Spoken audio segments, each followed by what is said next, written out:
কালী পুজো শেষ আর আজকে আমি পুজোর দিনের ভিডিও আপলোড করছি। ভিডিওগুলো আমার বাসি হয়ে গেল, কি করব, রোজই কোথাও না কোথাও বেরোতে হচ্ছে। অনেক জায়গায় ঠাকুর দেখতে বেরোচ্ছি, অনেক অনুষ্ঠানেও গেছি, তাই ভিডিওগুলো আপলোড করার টাইমই করতে পারিনি। একথা ভুল যে টাইম পাইনি, কুড়েমির ঠেলায় বাদবাকি যে টাইমটুকু পেয়েছি সেইটুকুতে ভিডিও আপলোড করতে পারিনি। তো আগের দিন তোমরা আমার ভিডিওটা দেখেছো, যে পর্যন্ত ভিডিও দেখেছিলাম এটা তার পরের থেকে স্টার্ট হয়েছে। আমি আর মেজদি রেডি হয়ে গেছিলাম, মেজদি এখানে সব কিছু গোছগাছ করে ঠাকুরের জায়গায় নিয়ে যাচ্ছিলো, আর আমি ফল প্রসাদ কাটছিলাম, আর আমার জিজু দাঁড়িয়ে দাঁড়িয়ে সেগুলো দেখছিল। তারপরে এখানে খিচুড়ি দেওয়াও শুরু হয়ে গেছিলো, প্রায় 1000 লোকের আয়োজন। প্রতিবার এরকমই হয় আমার দিদির বাড়িতে। তো অন্যবার আমাদের এখানে মানে দিদির বাড়ির এখানে 108টা মোমবাতি ধরানো হয়, কিন্তু এবার সেটা বাদে মামি মানে আমার দিদির মামি শাশুড়ি এই স্ট্যান্ড দুটো কিনে নিয়ে এসছে। 54টা করে আছে, 108টা। তো এতে এবার আমাদের প্রদীপ ধরানো হবে না, অন্যবার অনেক ঝামেলা হয়। তারপরে শুরু হয়ে গেছিলো পুজোর তোড়জোড়, আর আমরাও বসে পড়েছিলাম পুজোতে। প্রায় 11টা পর্যন্ত সবাই প্রসাদ পেয়েছে, তারপরে আস্তে আস্তে সব ফাঁকা হয়ে গেছিলো, শুধু আমরা বাড়ির লোকই ছিলাম।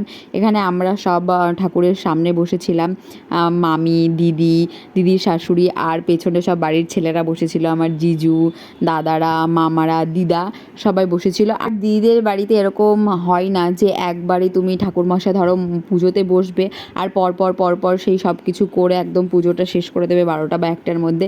এটা উনি কখনোই করে না। দিদিদের বাড়ি প্রথম থেকেই উনি পুজো করে। ওনার নিয়ম হচ্ছে উনি একটা নিয়ম পালন করবে, তারপরে গিয়ে একটু রেস্ট নেবে, সবার সাথে গল্প করবে, উপসীদের সাথে, তারপরে আবার এসে আর একটা কিছু করবে, তারপরে আবার একটু গল্প করবে। তো যখন প্রায় 2:30 বেজে গেছিলো তখন এখানে যজ্ঞ শুরু হয়ে গেছিলো। যেহেতু এত রাত হয়ে গেছিলো, সবার এত ঘুম পাচ্ছিল, আমি কিচ্ছু কাজ না পেয়ে আমি যে কখন ঘুমের ঝুলে ফোন অন করে নিজের একটা ভিডিও ক্লিপ নিয়েছি আমি নিজেও জানি না। তো এই ভিডিওগুলো দেখে আমার প্রচুর হাসি পাচ্ছিল। সকালে যখন আমার একটু জ্ঞান হয়েছিল, ঠিক আছে, ঘুমের বাইরেও আমি একটা জগতে ফিরেছিলাম, তখন আমি বুঝতে পেরেছিলাম যে আমি কি বোকার মতন ফোন অন করে আমার ভিডিও ক্লিপ নিয়েছি। তারপরে 4টের দিকে আমাদের অঞ্জলি হয়েছে, আর ঠাকুরমশাই এখানে আমাদের হাতে সুতো বেঁধে দিচ্ছিল, আর উনি মিষ্টিমুখ করে দিয়েছিল আমাদের উপোস ভঙ্গনের জন্য। আর যে চরণামৃত বানিয়েছে সেটা খাইয়ে আমাদের উপোস ভঙ্গ করেছিল। আর তোমরা পুজোতে কে কেমন মজা করেছো, কোথায় কোথায় ঘুরতে গেছো সেটা আমাকে অবশ্যই জানিও। আমি কোথায় কোথায় ঘুরতে গেছি সেগুলোও তোমাদের সাথে খুব তাড়াতাড়ি শেয়ার করি।